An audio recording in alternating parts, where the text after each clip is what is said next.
Hey, good morning and welcome to Breakthrough Walls. I'm Ken Walls and I'm your host. And today I have an extremely special guest. Her name is Migena Agaraj, and Migena comes to us all the way from the other side of the world. I'm kidding. She's in New York City, and I am coming to you from Dallas, Texas. I have the one and only Migena on the show. So I need you to do me a favor. I need you to share this out because you will not believe two things. Number one, this lady's energy is off the charts, and number two, her story is incredible. So do me a favor and click that share button and share this out right now, and let's get 1 million people on here so they can all hear Migena's story. Stay with us. We'll be right back.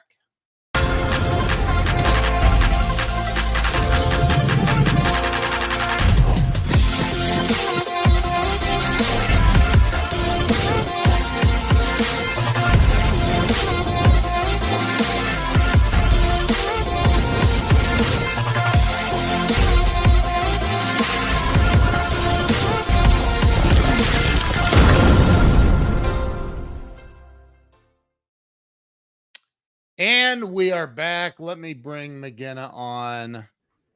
Migena, welcome to the show. Thank you so much, Ken. Great to be here. I am very grateful to have you here.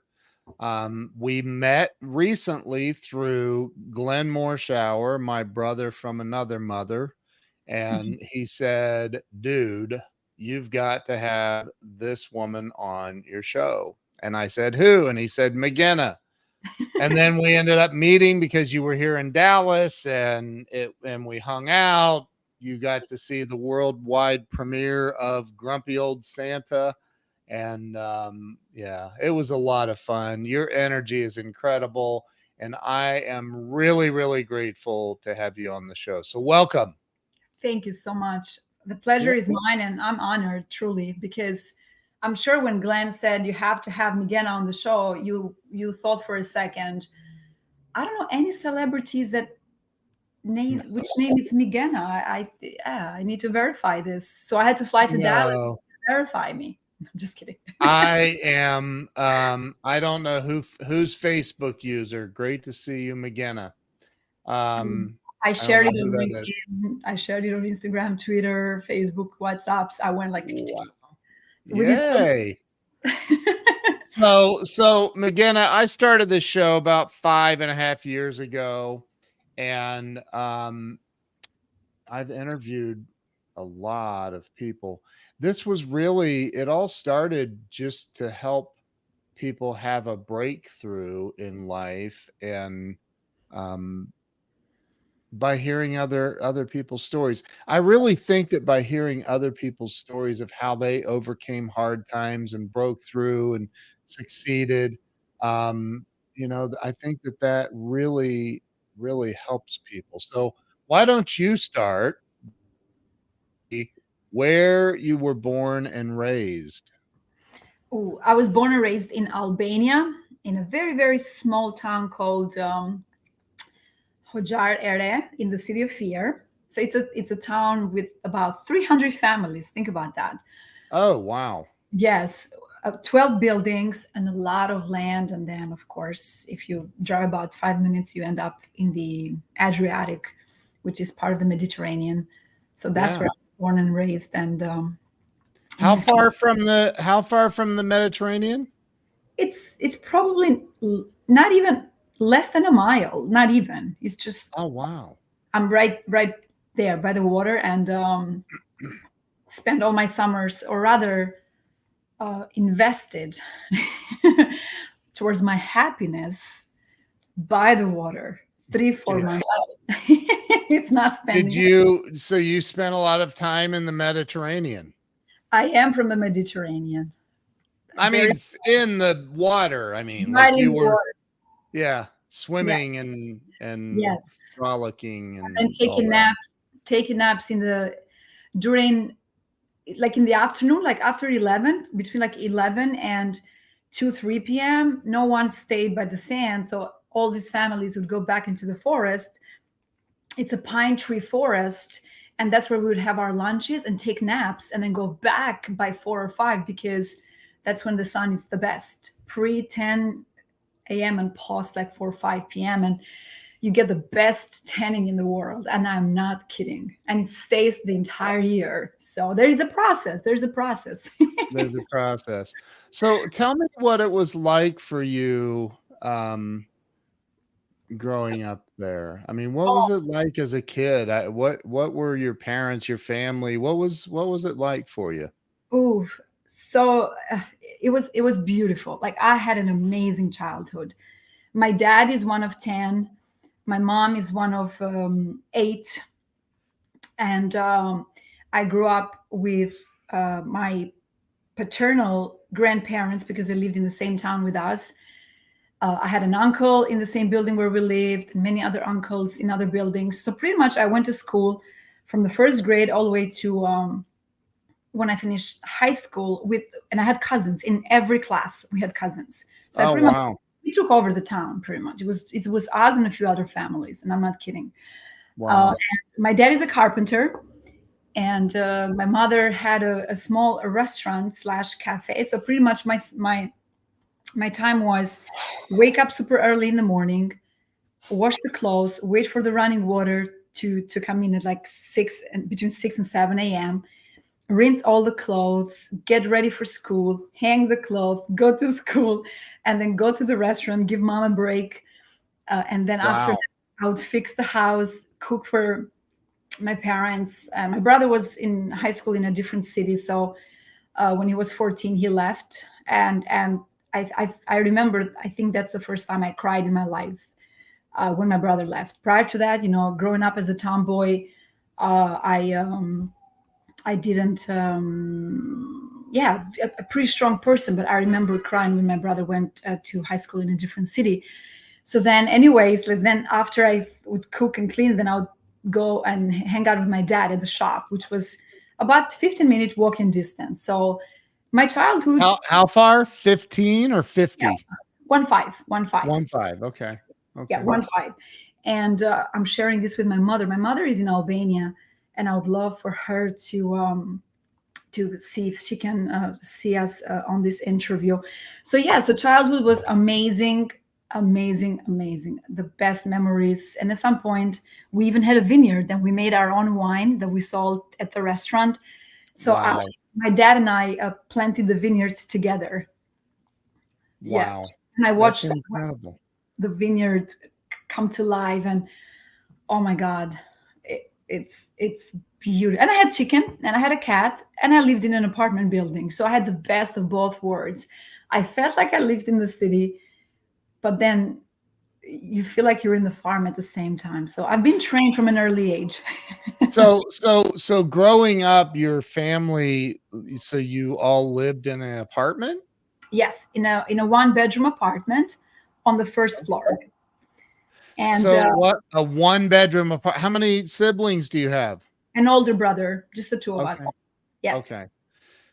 So, but one bedroom.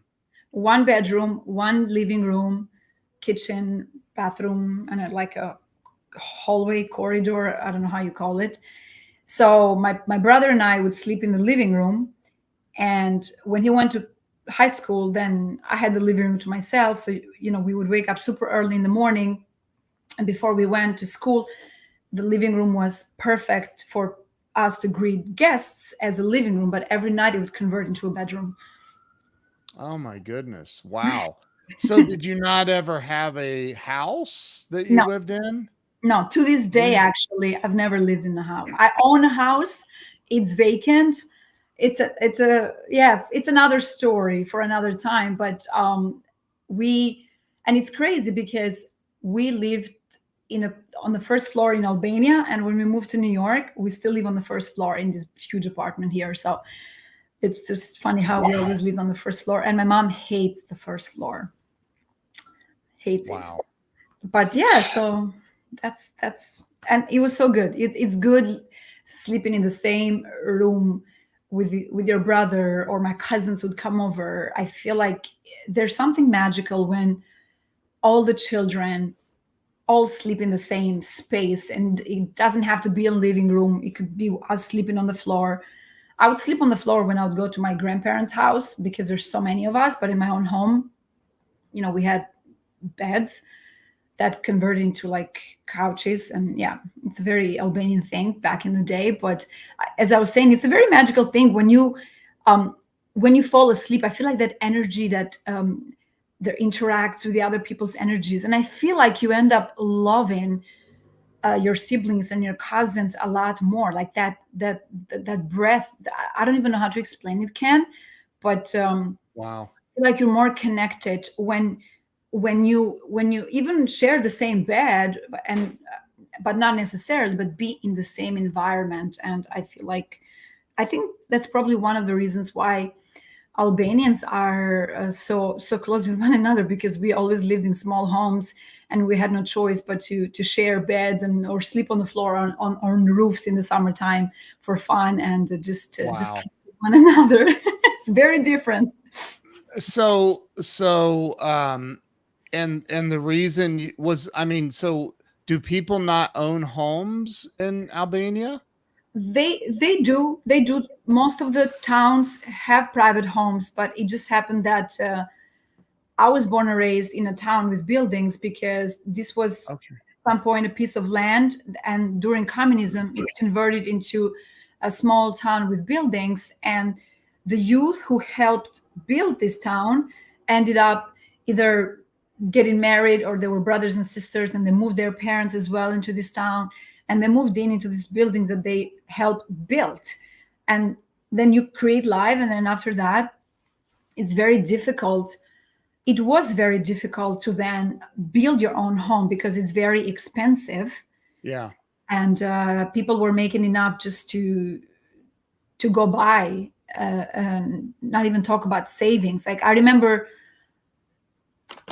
don't remember us ever having a bank account in Albania, or let alone like that wasn't the lifestyle. But my grandparents on my mom's side, they always had a private house.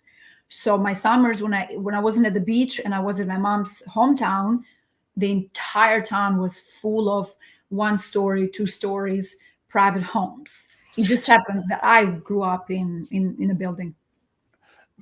You said communism. Is Albania? I didn't know that Albania was a communist country. Is Oh it my, still? no, it's not. Albania was a communist country for 50 years. What? Yes, and our Isn't that dictator. weird that communism never works out? Like, It's strange, right? yeah, 50 years of 50 communism, years. and How, then when did they stop being a communist country? the dictator, uh, I believe he passed away in 1985, I believe. Wow. And then by 1989, when Berlin Wall fell, that's when Albanians also started to use their voice, because we all have a voice. It's a matter of us being suppressed versus not suppressed. And Amen.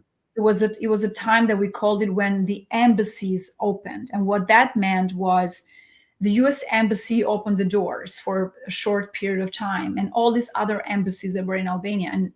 And next thing you know, people would pretty much fight to go on the other side of the embassy, and automatically you are in American territory. And then a lot of people came to America, went to Italy. So a lot of Wow. tough times during the 90s in Albania. And that's when they elected the first party, the Democratic Party, which I think it's equivalent to the Republicans Party in the United States. Okay. It's called the. So Yeah. so so that all happened way before you were born. I was So born in the 90s. I was born in the 80s, actually. I won't tell you how old oh, I am, but yeah, yeah. wow. Um, well, I didn't. That's okay. Wow. So, so growing up, I'm always curious. Like, did people talk about, oh, someday we have to move to America, or did was that a goal that a lot of people shared in Albania? During communism, you couldn't speak about it because they would execute you and your entire family. What? Yes, and a lot of the families in Albania were executed because someone from the family escaped the border, and they would pretty much, let's put it this way, if you were from the north and someone from your family escaped, Yeah. the system would take your entire family, and it's called internim. I don't know how to say it in English, but pretty much you were punished, and now they would move you into the worst parts of Albania in the south, where you are away from anyone that you are blood related to. And you were judged, you were bullied, fingers were pointed at you. People could not be friends with you because the system then would probably hold it against them. But in secrecy, people loved each other and protected each other. And Wow. absolutely, during communism, you could not speak about the Western. And it's pretty much, I remember my parents working out every day to prepare in case the United States would invade us.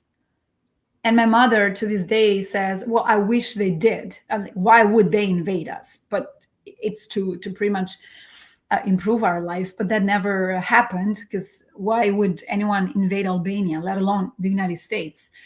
So our dictator was considered the dictators with most slaves in the human history, because there were 3 million Albanians inside the Albanian territory in complete isolation. At some point, he cut ties with Russia, China, and Cuba because those were our allies.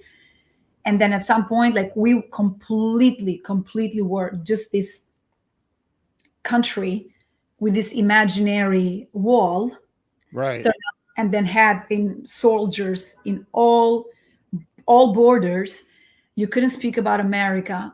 My father has an aunt who moved here during the war. They went to Italy in 1939, when, because Albania had a king prior to communism, believe it or not, and our Wow. king married Princess Geraldine of Hungary. So we were a kingdom, and then he fled in 1939, and that's when a lot of these high elite, high net worth individuals fled as well, took the money, the families, the people that worked with them. And my dad's aunt used to be someone that would attend to this very rich family, wealthy family back home. So the parents never saw her. She left when she was 12, and then from there moved to the United States. And my Wow. my father knew he had an aunt here, but there were no communication. So when the 90s and this whole democracy, I guess you can call it democracy, I call it chaos because it was a very tough time in Albania. That's Yeah. when letters started to exchange between the West, between all the people that had created families in the United States. Now they were reconnecting with their families back home. And my parents became friends, were friends with another family in our town from the north, whose brother lived in the United States. So when he came to visit his brother, my parents met him. And that's when the American dream began in our family in the 90s, where this Wow. man, may he rest in peace, he would say, one day you will come to America. And he was like, what? There's no way. There is no way. And fast forward 2003, my mother moved here through a lot of ups and downs in between. But that's how it started for our family, because of a family they were friends with prior to them even being married to one another.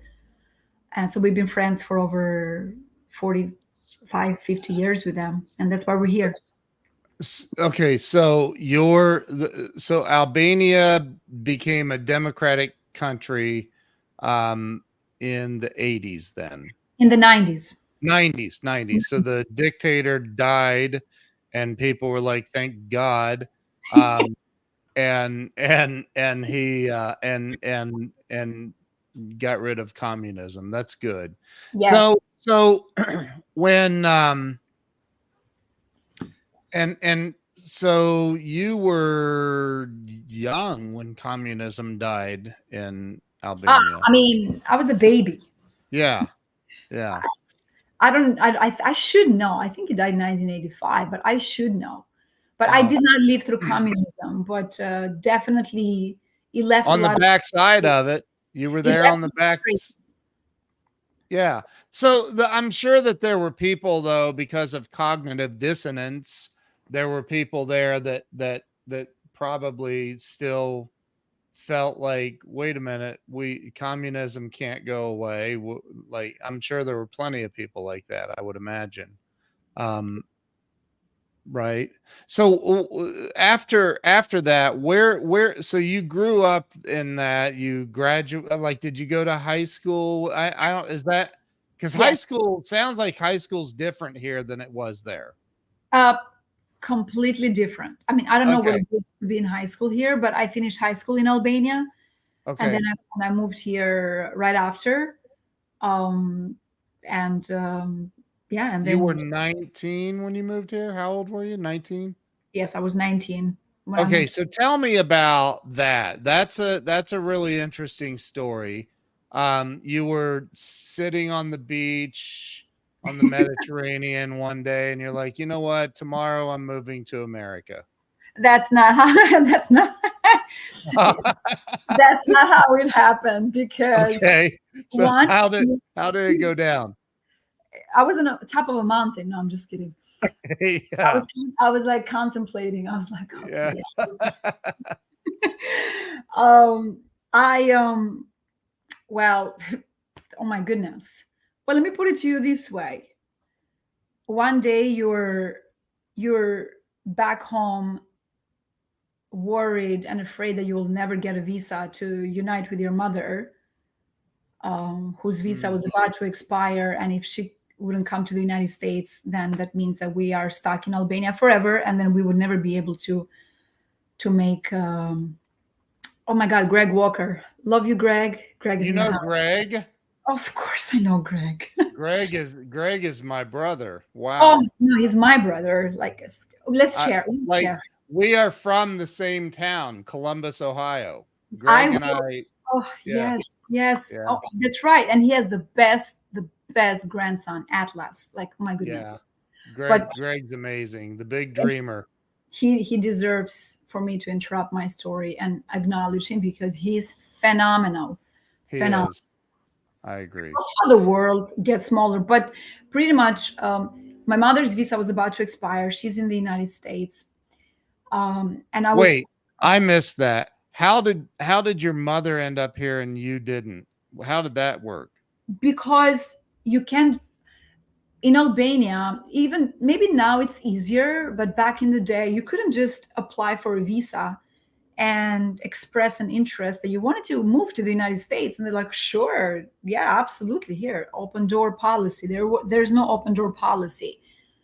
Um, and pretty much when my mother got the visa, I couldn't get the visa because I was 19. And usually they don't give visas to 19-year-olds because they know that I'm not coming back in the country.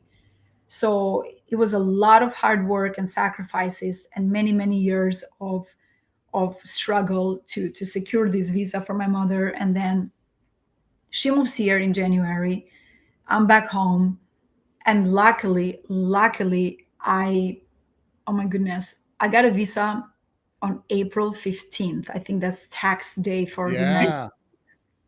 Wow. And I remember being in front of the officer.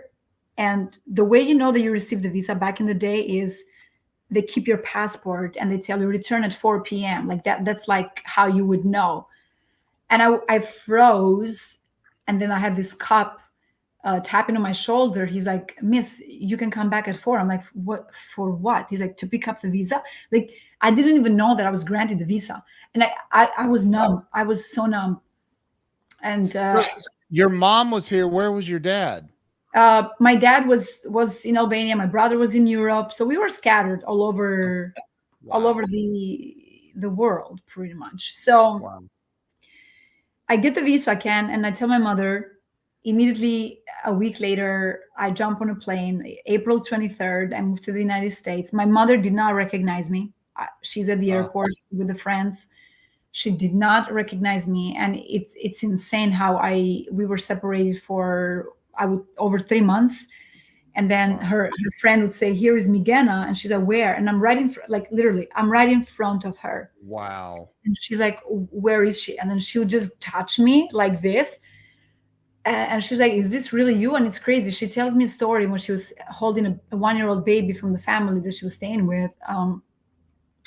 And she had received a phone call a few days prior from the person that was helping us to with the visa process.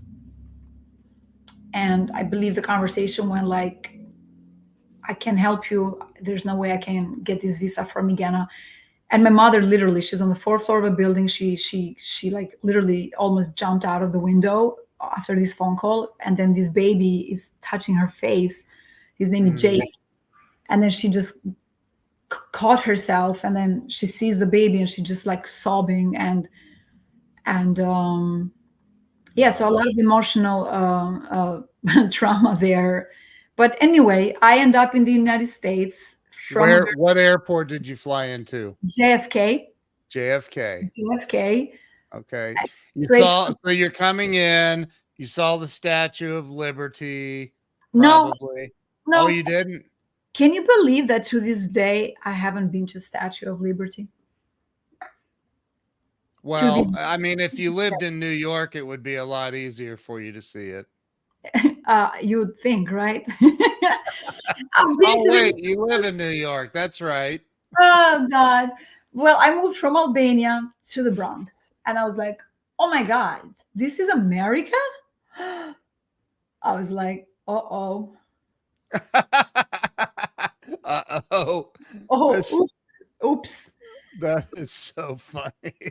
We were staying with my friends, my parents' family friends, in the same building on the fourth floor in this building where we live now. Yeah. And I remember, Ken, imagine you're 19 years old, no legal status, no friends, no relatives, um, and the way people would pass time, you'd cook, clean, do everything in the house, and literally it would just be my mom and the lady walking just around the building, just to walk and talk about, because they have so much to talk about. They know each other since they're like 18, 20-year old. And Yeah. imagine me with these two ladies, with mom, who was, young at the time. She's young today, but just that. And then meanwhile, I'm Just thinking, walking around the building? walking around the building for like 3, 4 times, so you won't stay in the house the entire time, because what else can you do? I couldn't find a Right. job. My mom couldn't find a job. We have no legal status. My brother is still back home, back in Europe. It's just, I don't want to use the word depressing, but it was very, very scary. It was a very Okay, scary. and this is in the Bronx. This is in the Bronx. Okay. So you're 19. You're not allowed to work, right? You're on a visitation visa, not a work visa. Absolutely, it was a tourist visa. Technically, Yeah, you weren't tourist. supposed No, to work. no, no. Honestly, like, I was not on a working visa. I was granted a tourist visa, because you're supposed uh, Right. to visit and then go back. Otherwise, they would never issue you a visa. And pretty much, with the help of the family that we were staying with, their son-in-law was working in a diner in White Plains as a chef. So a few months later, he secured me an interview with the manager, the owners of that diner, so I could start working as a hostess in a diner. Um, and I remember wearing my mother's shoes, and a Wow. pair of pants that and actually black pants and a white shirt. Both those belonged to some rich lady. I even remember the brand. It was brand Theory. Very good brand. S- But I had no idea back then. All I knew, it's a shirt that fits me, pants that fit me. I was happy, and I had my mom's shoes who fit me perfectly. So Did I you sh- speak English? no, no, no, no English. Just No English. no. No. I mean, hello, hi, but Where's no, the bathroom? not even zero, What? zero, like fluent communication. Zero, just a few words. But so what did you speak? Albanian? Is that a is that So when I moved to America, I spoke Albanian and I spoke Italian. Oh, Because I am from Southwest Albania, which is very close to Italy. So when growing up as a kid, we watched a lot yeah, of Italian TV. So you learn the language. got it. I go to this interview, they hire me. I have no idea why they hired me, but August 27th of 2003, I started working as a hostess in a diner. I remember the dates. Wow. My first paycheck was $189. I think it was for like 3 days. I think I worked like 27 hours. I'm not sure. And I remember the reason why I bring up this $198, Ken, is because I remember it being on an envelope. And then when you open the envelope, which I didn't open until I came home, I handed that envelope to my mother and I wanted us to open it together. And of course, the first day that I went to work, she was crying so much because in her mind is, here's my 19-year-old with all these dreams. Now she's going to work because we're starting from negative, not from zero, negative Yeah. $60,000 to get the visas to How come in. much? 60 $60,000 for you to get a visa? for combination of us to Oh get my this. gosh. Wow. And pretty much we couldn't afford to buy food, we couldn't afford to pay rent. We had people gift us sheets, pillows, mattress, dishes. I'm talking, we literally came to this country. I came to this country with a suitcase and $60,000 in debt. Oh my Lord, have mercy. So And when all you have to do now is fly to Mexico and walk across the border. and yeah, or swim. Yeah. I Yeah. mean, it's just yeah. I'm But kidding. I'm not anyways, so the this $189, which is the first paycheck I received, it it got me thinking because I'm from Albania and we love rounding things up. We're not, if it's 189, we're going to say here is $200. right. Right. we, that's how I grew up. We don't, you don't just give the pennies and then I'm looking at this paycheck and I'm wondering, why is it that I work hard, it's only week one, why couldn't they pay me $190? Let forget 200, but why 189? And I'm like, wow, what a great lesson. Because here you only get paid for what's on the contract, regardless how much more value you bring or how less of a value you bring. If the agreement is this, the agreement is this. Yep.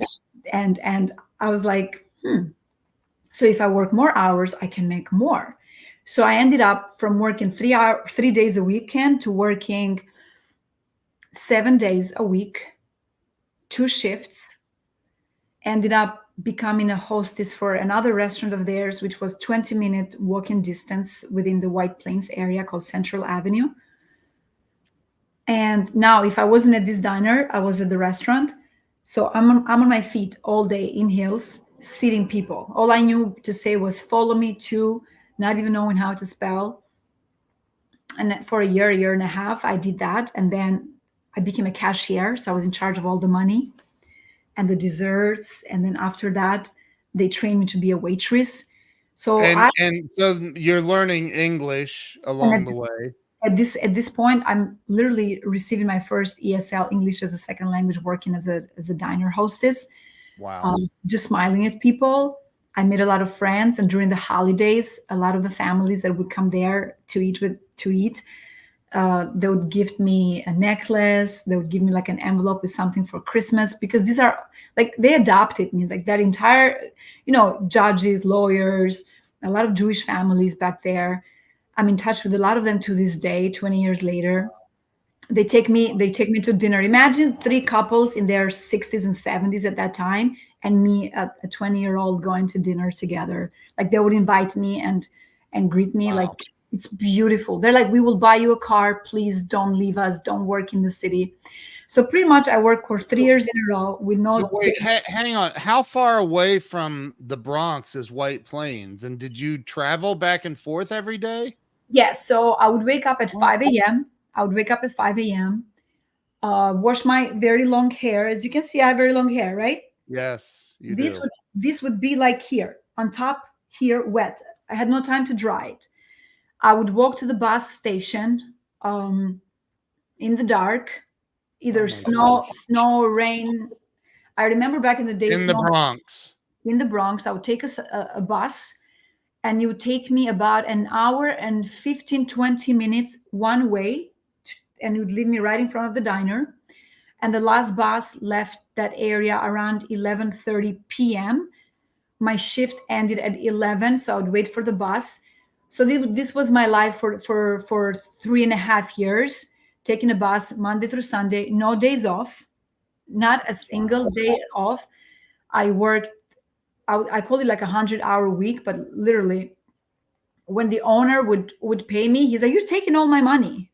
His name is Bill. I'm like, "Why?" He's like, "You're the only person who works like 80, 90 hours a week in this restaurant, and with a smile." And Look who's watching. Look at the comment.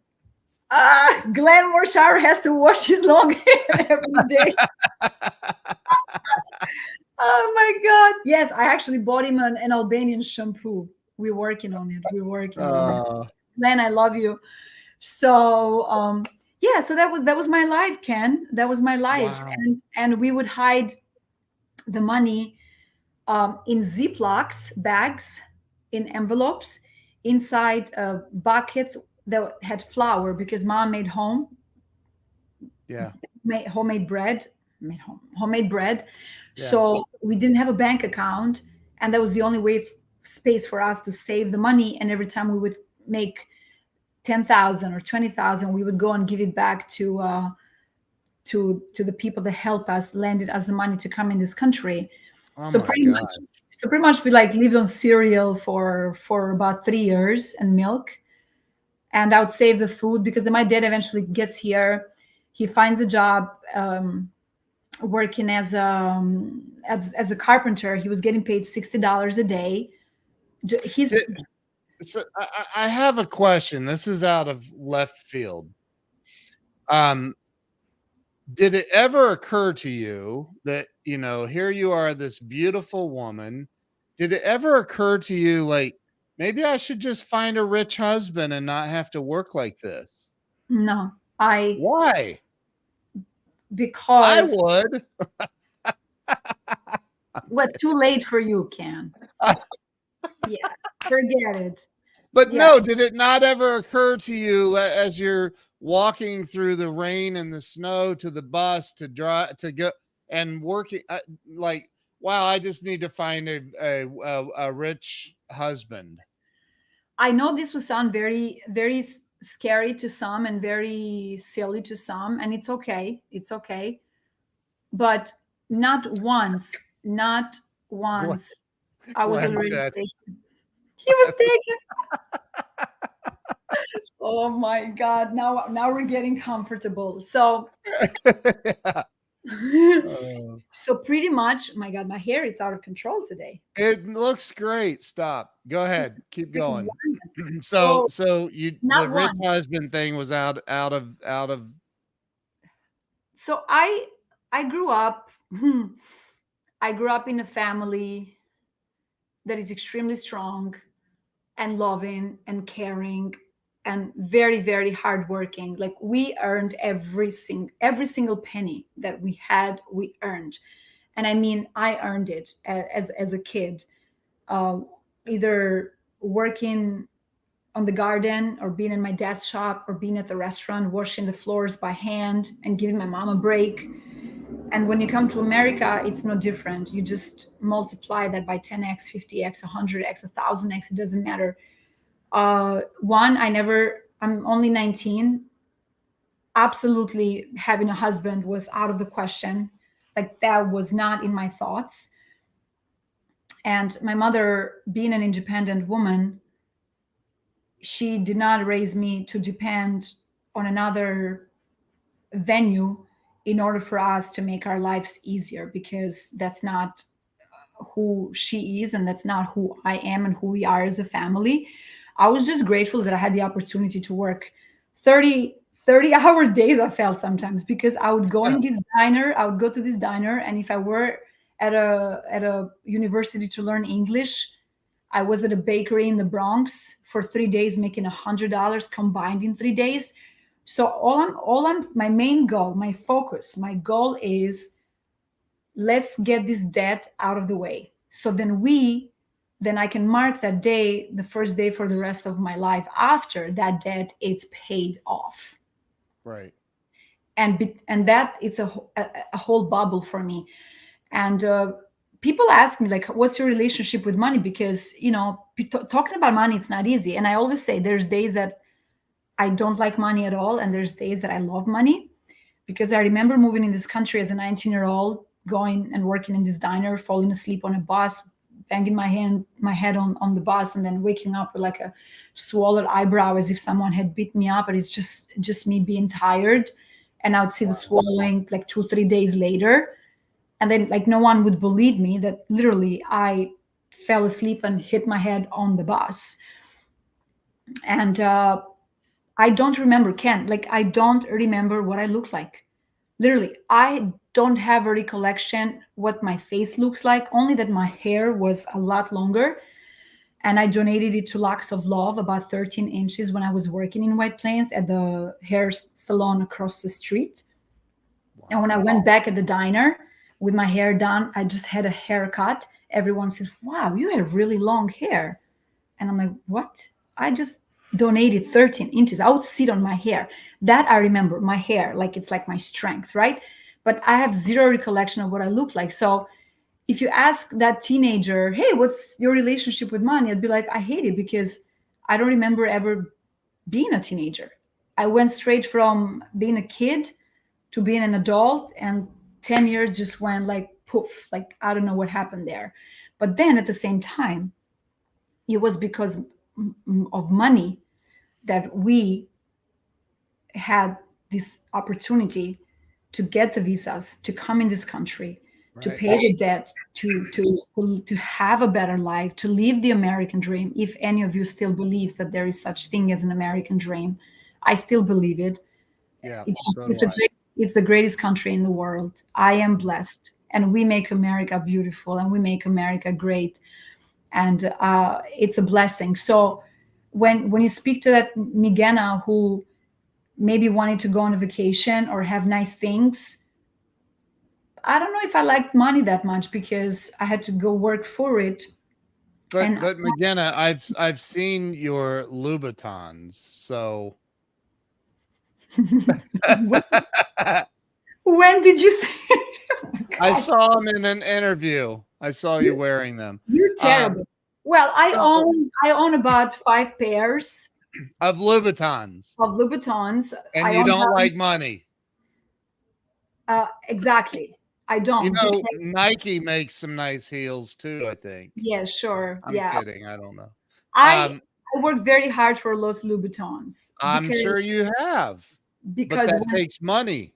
it does, and that's why I say there's times where I am like, why does it have to be so harsh, this relationship with money? Because you look at yourself and you're like, really, my mother is making $5 an hour, my dad is making $60 a day, and I make $7 an hour, and the three of us have to work very hard, fast forward, so we can pay rent because of ABC. But then fast forward, I mean, it's one of the best tools, unfortunately and fortunately. So those were the days when I just moved here, but nowadays it's a little different. It's slightly different nowadays. A little bit, yeah. Yes, just a little bit So different. so talk about, because I know that you're fluent in 5 languages now, right? Yes. What languages are you fluent in? Well, I speak Albanian. That's my native language. I speak Italian. I speak English. I speak Spanish, and I speak French. Wow. Wow. Money enhances a pre-existing condition. Oh, yes. Thousand Yes. percent. 1,000%.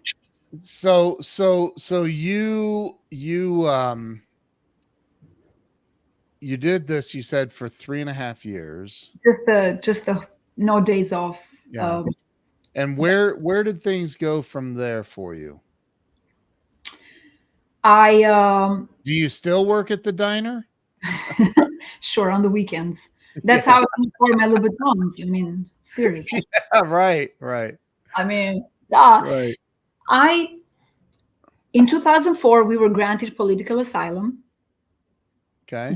That's when George Bush won the elections, and my mother had a case, and people would ask her, have you prepared for the case? And she's like, yes, Bush is going to win on the second, I'm going to win on the fourth. I remember this is 2004 November. Her and I go to Penn Plaza, 26 Penn Plaza. She's granted the political asylum. Being that I am under 21, I automatically um, get the papers as well, which means now I can start college because before I couldn't. But it took a couple of years before I could start college because I kept failing the English essay part. Like I would pass the math, but I couldn't pass the essay because it's English. It's not my first language, and it was very difficult for me Yes. to communicate and write. So I started college by age 24. Went to Hunter College. Now I am working at the diner as a waitress. I take a sub a train. I mean, I take a bus, go to the diner. 7 a.m. I'm waiting tables. By 3 p.m. I get on a Metro North train, come all the way in the city, take a subway, go to Hunter, study all night, take a Wow. subway, come to the Bronx. So this is my life for another year. Now I am in White Plains, Manhattan, the Bronx, working. And how much did you sleep back then? I've always slept, I would say 4 hours. I've always slept 4 hours for the Okay. longest. And then because I couldn't do this anymore, I ended up working at one of the diners owners restaurant in Manhattan. So now I'm working as a hostess and then a waitress in New York City and then going to school every night. So now I started going to school Monday through Sunday because Ken, I'm in the plane catch up playing mode. I'm like catch up Yeah. with college, catch up with Yeah. life, catch up with language and everything. So Yeah. I ended up graduating in 3 years from Hunter College with an economics degree, minored in Italian, minored in history. And because I was exempt from languages and I loved them, I took French, Italian, and Spanish, two classes in a class. It's called fast tracking. So instead of you taking Spanish 101 one semester, 102 another 103 in one semester, and I Okay. would and I'd go to school for languages only Saturdays and Sundays all day, and then every night I would wait tables. So now I have a full time job as Wow. a captain in a high end restaurant called Milos. For anyone who may know of Milos in New York City, and then I would go to school. Then economic crash happens. I can get a job as a I guess not as a because I had no idea what I wanted to be truly. But if I have an economics degree and I speak these languages and I have so much energy and love and work ethics unmatched for someone my age, especially as a woman, and the ability to connect with people and make friends and be that loyal person, because now I had a track record, because who truly knows themselves unless we are put in these experiences and this environment? So this is why Right. I speak to everyone, because they're like, hey, now that you know yourself, like what are you most proud of? I'm like, I look forward every day to getting to know myself better. Yeah. So me working, I got to know myself better. So now I knew what I would bring to the table. But then economic crash happens. I have zero experience other than being a waitress and a hostess and a cashier in some diner or some restaurant. Right. And I couldn't get a job. And I ended up working as a human resources recruiter for a real estate company in Manhattan. This was temporary. So now I'm wearing a suit every morning and I'm wearing a uniform every night. Wow. So I go from three jobs to two jobs in school to two full-time jobs with no break in between. So I could go from West Side to Midtown on a subway. So I needed that half an hour so I could make it on time at my other job so I wouldn't get fired. And about 9 months later, when this daytime job company said, "Hey, your last day is Friday," I was like, "Thank you." I knew it was temporary. I was hoping I would be permanent, but at least I have 9 months on my resume as being a human resources recruiter with 3 degrees in 5 languages Right. in New York Jeez. in New York City, and wearing suits, heels. As they would say later on, I learned you dress for the job you want, not the job you have. I wasn't thinking on those terms. I was just dressing out of respect for Migena, her family, because when I showed up in the world, I represented myself, I represented my family, Right. and then respected the work environment. It had nothing to do. I didn't even dream of being a manager, let alone a CEO and dressing up like one, because I did dress up like one. And then they realized that I was an asset to their company. And 2 weeks after they let me go, even though it was in a temporary assignment, they called me back. I ended up working again with them starting on a Thursday. And then by Monday, I am now interviewed to become a supervisor in a Class A commercial building in New York City. And that turned into Wow. 3 buildings. And because I didn't trust the company, I'm now wearing a uniform every lunch. I'm waiting tables at Milos, and I am wearing a suit every night, being a project manager, managing staff, and connecting and nurturing these relationships with our clients who manage these skyscrapers. Of course, a year later, I was promoted as a project manager at Goldman Sachs, the global headquarter. I went from 20 employees to 120 plus 30 employees overnight, really. I ended up not going to Milos anymore. I was offered to make half of what I was making. So here is Migena after 10 years of being in this country. I moved here 2003. In 2013, I started as a supervisor. 2014, I was a Goldman. I was now making less than I was making when I was working in a diner. I took the biggest pay cut of the history. I was Wow. making I was making less than my employees.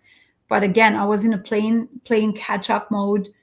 I needed that for my resume, and sometimes you have to take a step aside in order to move forward. I never felt that I was taking a step backwards, because money doesn't determine your character, your personality, your self-worth. Zero indication.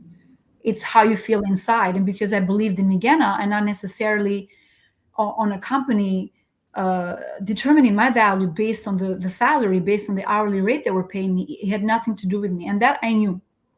I knew because I worked hard since I can remember myself being 5 years old, that I was more worth more than whatever I was getting paid. It was just a matter of time. And it was another schooling or PhD for me.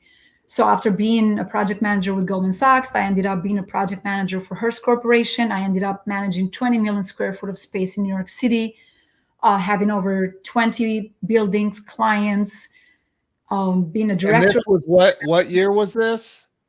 This my career now started in 2013, and Okay. between 2013 and 2021, I was in a 9 year journey of real estate where I had 5 different roles within the same company or different companies. I went from, like, every year, every 2 year, I went from HR to supervision, project management, area Right. director, director of business development. And then one day I decided to be a big girl, and I said, enough of this. And I quit. I resigned. So, let me ask you something. So what what do you think, if you could say it was one thing, and make this a short answer for me. Yes. What was the one thing that made gave you the ability to keep moving up? Because now you're in the six-figure income bracket. You're doing Yes. doing well there. What was the one thing that separated you from everyone else? Self belief. I think that's what it was for me. I, Okay. I, I believed so much in my abilities, in my heart, and it was a matter of the right door being open for me or not. I Yeah. didn't always know that the door that I was knocking on was the right door for me, Gena, Right. but I knew I knocked for the right reasons Right. that I knew for a fact. What so in 2021 you said I became a big girl and I quit. Yeah, yeah. I You quit. You just said I'm done. I'm done. I'm done. I literally was thinking and running the self analysis. My 20 year in this country was approaching, and I said, "All right, let's do a download here. Let's reboot this computer, see what's up, what needs to go, what needs to stay." And I was looking at all the accomplishment that I had done over the years, and I was somewhat proud, but I was actually very disappointed. I was so disappointed. I had realized that I had not honored my parents' sacrifices, my brother's sacrifices, him waiting 14 years to come in this country. That's a story for another time. Um, and I said to Migena, what's the worst that can happen? You can always go back and get another job. But if you don't try this, if you don't like literally go big faster and start picking up all those dreams that were collecting dust over the years on that shelf of dreams that I call them, you will never, ever, ever truly be happy. And I knew I wasn't happy because in every role that I had, I knew it wasn't where I was supposed to be.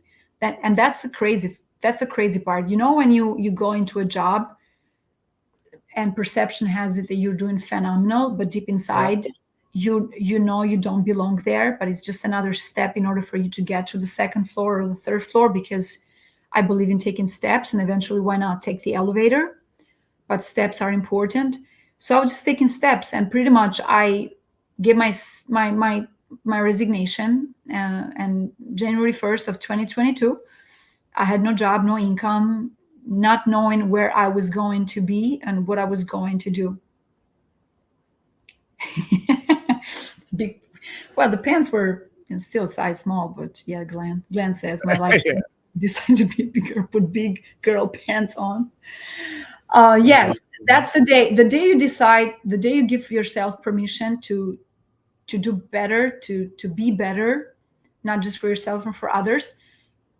And by magic, it happens for you.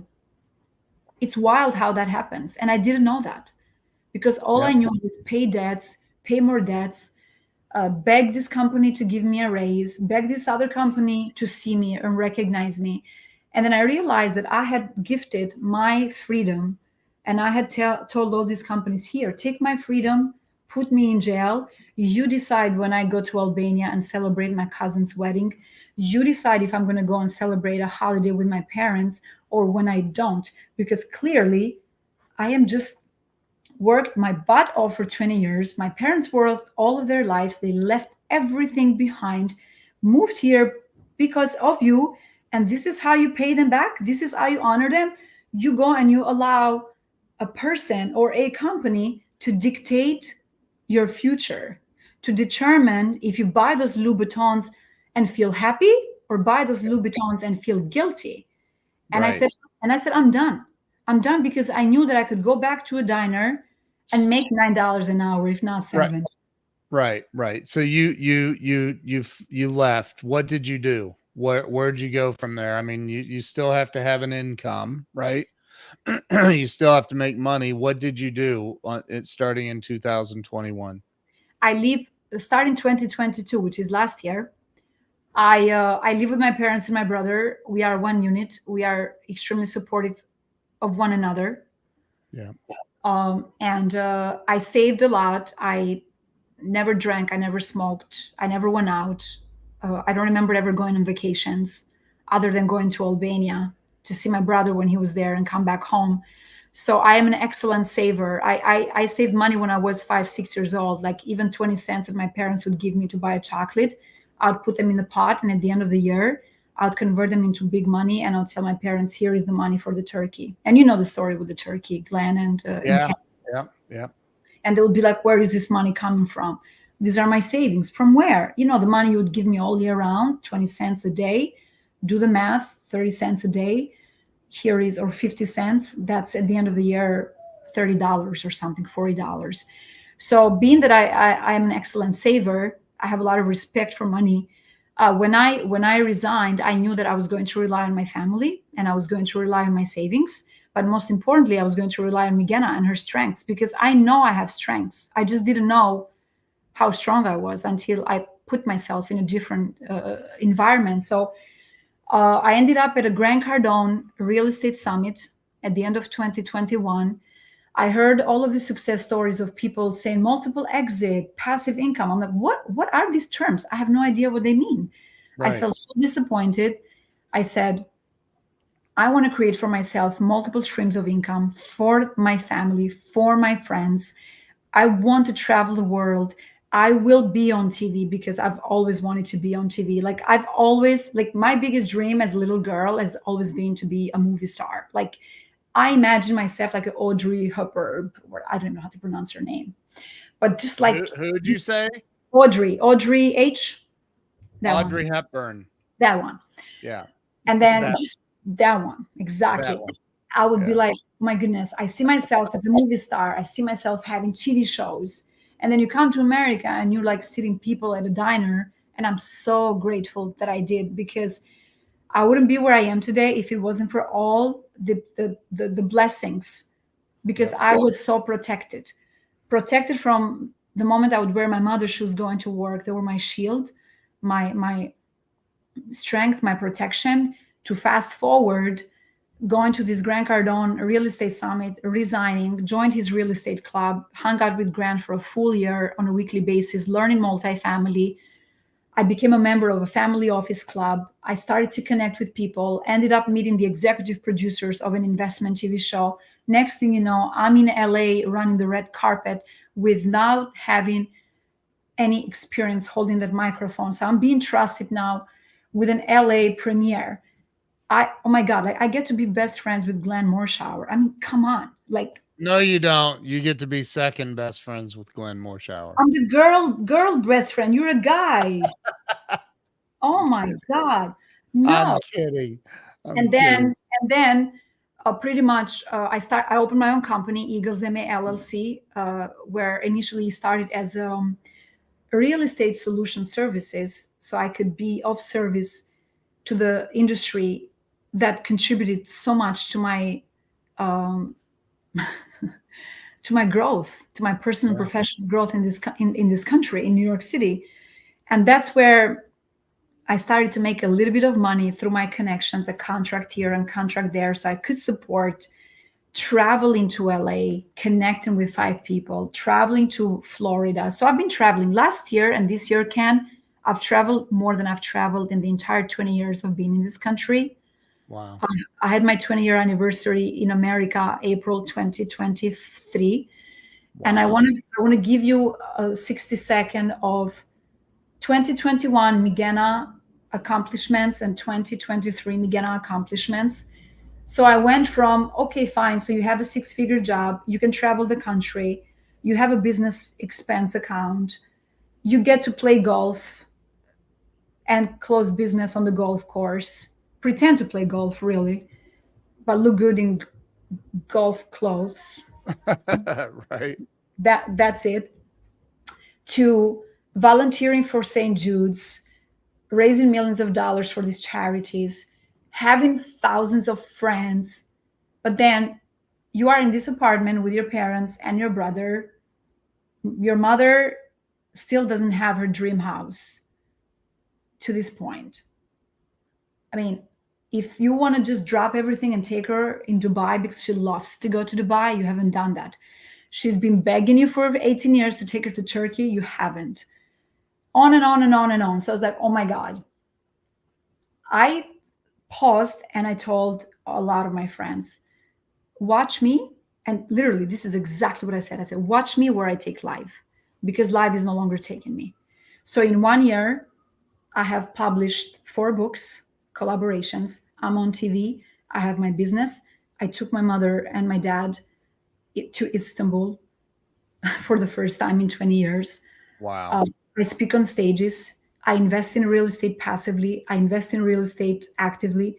I have my own mentorship program that I help my friends, because everyone is wondering, how is it that I connect quickly? They think it's quickly. It's not quickly. There's no Mhm. such thing as quick connection, instant connection. There Right. isn't. I know that for a fact. but it seems that way to the naked eye. So when I ran the self analysis on April 23rd, 2023, I was not scared to be with myself in full presence and get all those answers. You did this and this and this and this, and then some, and many that you didn't even imagine. And all because I gave Migana permission to not dream bigger, because I've always been a big dreamer, to actually give oxygen to the dreams. Because if we don't give oxygen to our dreams, they die, just like Yep. anything else. Yep. So, yeah, and it's only the beginning. It's only the beginning. You have accomplished a lot in the last year, young lady. You've Very accomplished. proud, very proud of the friends that I have met along the way. And even though my account wasn't a paycheck every other week, that's six figure, I've never felt wealthier in my life as I feel today. A lot wealthier than I felt yesterday, because I even met one, two, three new people yesterday as I had a meeting in Manhattan. So I'm like, oh my God, I met with three more people, and I'm already going to have coffee with one of them this week. So that's how I determine wealth.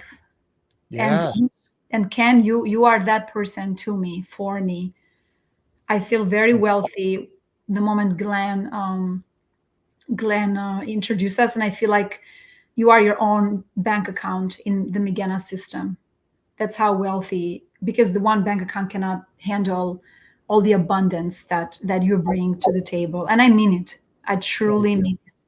And Thank you. I see your heart. I feel your hugs, and I feel your generosity. And when people ask me how is it that you connect with people, it takes two. Because you can be a truly beautiful person in the world, Yep. but if it's not returned with the same, or if not with a bigger love, it's Yeah. not going to work long term. It truly it's not, because Nope.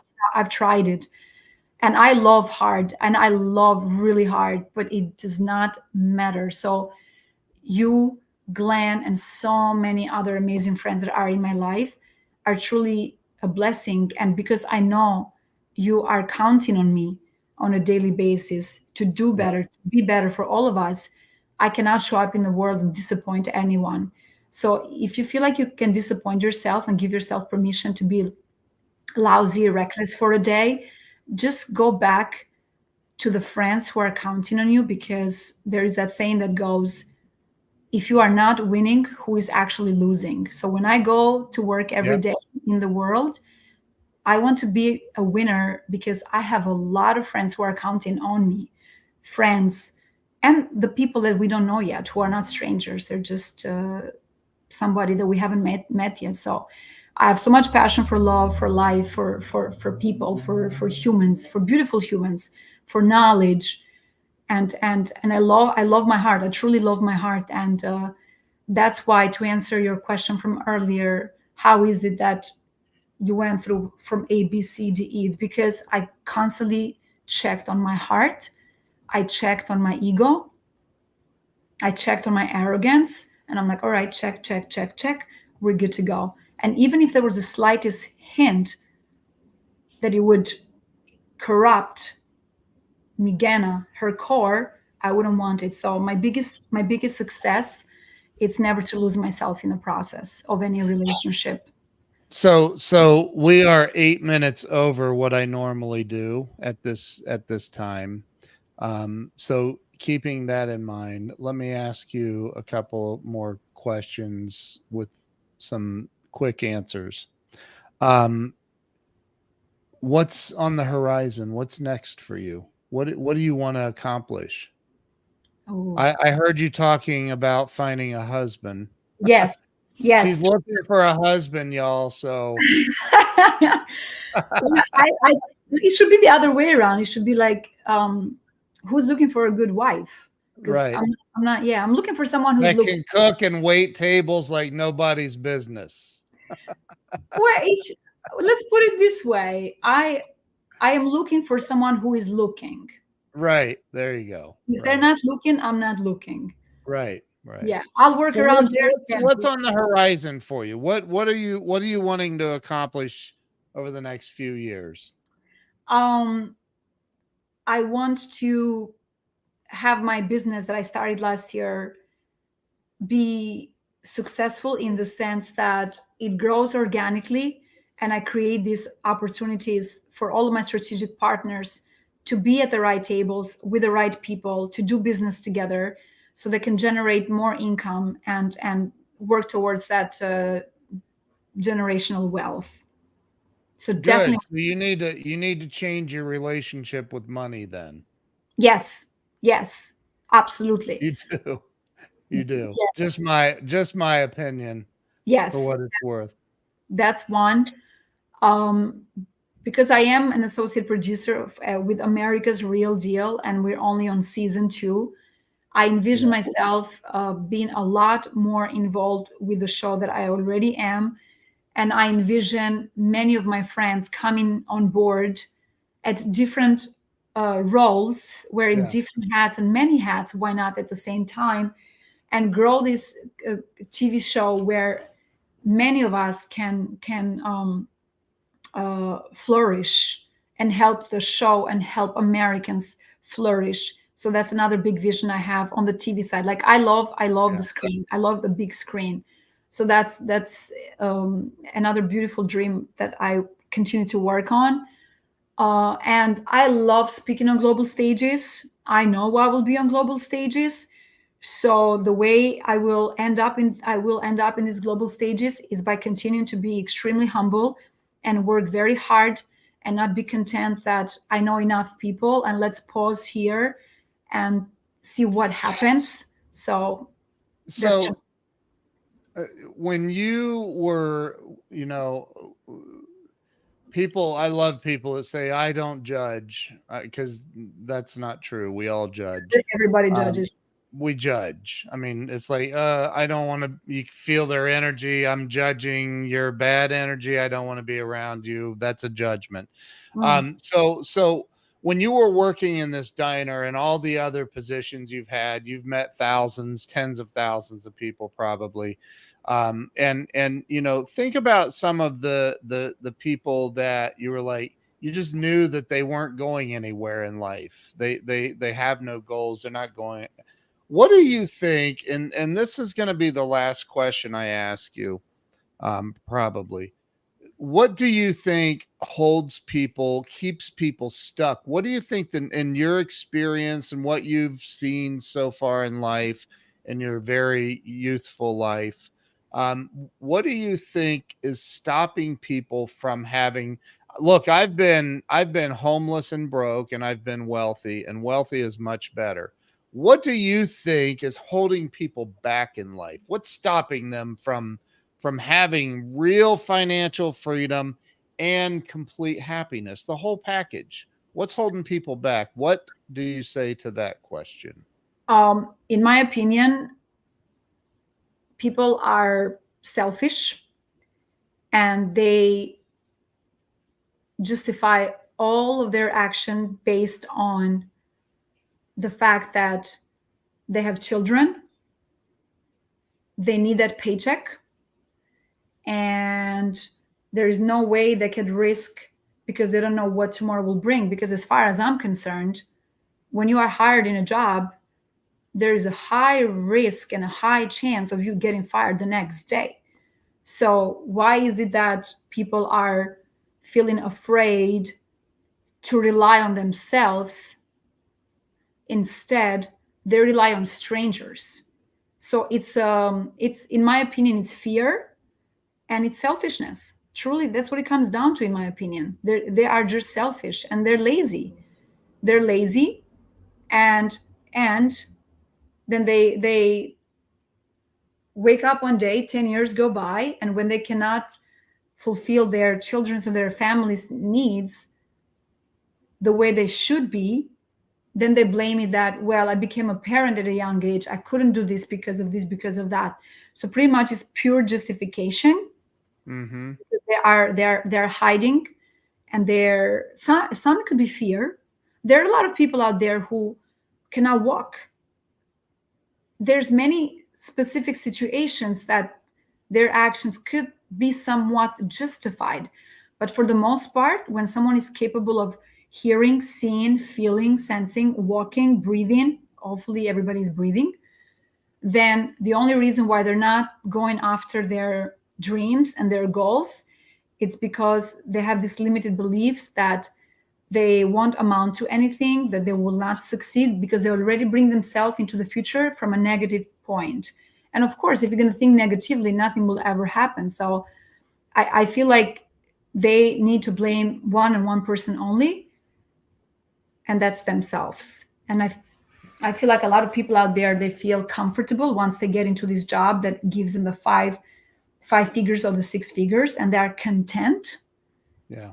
And that's why they don't and they don't like the responsibility, because let's be honest, Ken, and you know this very well, it's a lot of responsibility waking up every day not knowing how much money you are going to earn. And I was trained in the restaurant because there were days that I would show up and I was making $20 on tips, and there were other days when I was showing up and I was making $300 on tips.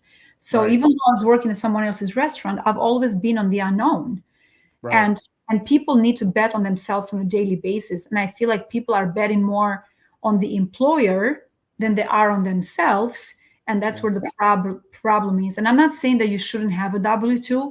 I loved having W2s, it helped me be where I am, but you don't need to stop there. So stop I being agree. a, I agree with you. yeah. So I can't I don't like having a W-2. I can't, I'm not employable. you're So not I'm not, employable. I can't do it. But Migena, listen, first off, I just adore you. I think you're amazing. And Glenn, if you're still watching, I love you, dude. Thank you for introducing me to Migena. You are incredible. And I think that your story, from my perspective, your story, I've always admired people who are immigrants to the United States and come here and become extremely successful. Meanwhile, someone who's raised in the US, given all the opportunities, sit on their asses and do nothing with their life and live a mediocre existence. And I'm not saying, look, we need mediocre people in the world too. But I admire what you've accomplished in your hard work. And I also admire the fact that you're like, yeah, I didn't want a husband. I didn't want a man you just said, I'm gonna go figure this out on my own. And you have, and you're still figuring it out. I realize that, but Glenn, you've done so well, and honored that you came on and you've invested the time with my audience and shared your amazing journey, your amazing story. It's incredible. thank So, you. Anna, thank you. Oh, I am honored, and I know you bring phenomenal people on the show, and your time is extremely valuable, and you don't take this show lightly, and you bring here stories that will touch people's lives, because the idea is, when you and I are having this conversation as two friends, this is by no means an interview. The idea is for us collectively or separately to touch someone's life. And whoever is listening today, even if it's one person between today and infinity that hears my story, I just want to start by saying that my story is not unique. There are so many more heartbreaking stories of challenges, of mother never seeing their children, and the list goes on and on and on. But that's not the point. We're not leading with pain. The Right. idea is, we're here today. Today is October 18th, is Glenn Morshower's wife, by the way, Caroline. Happy birthday to beautiful Caroline. It's October 18, 2023. And what are you going to do starting today? And if until today you had no one speaking to you or waking you up or shaking you or dragging you, then I feel like, you know, t- glue yourself, grab yourself, even in one sentence, even if one sparkle of my story that may speak to you, because I do know my story speaks to a lot, men and women, immigrant and Yeah. non-immigrant. uh, and I feel like when Ken and I are having these conversations, and he's asking the questions that brings to the surface the past, the present, and the future, we do it because we want to help the world. Because in my opinion, Ken and I have had this not in my opinion, it's a fact that Ken and I have had conversations on the phone, but Yeah. when only two people hear each other's story, it kind of stays there. It's like very isolated in a way, and it only works for the two of us to strengthen our relationship. But the moment Ken's story and Migena's story come to the surface, and we say, world, take what you need, leave what doesn't serve you, because but don't flush it, because it may be something you will need tomorrow, In the future. in the Right. future, Right. and then go crazy with it. So his That's right. generous heart and my generous heart with the shares are here because we truly want to help the world. It's not because he and I have nothing better to do and we're just chilling on live social media. This is because we want to spread a stronger message, because the world needs beautiful people.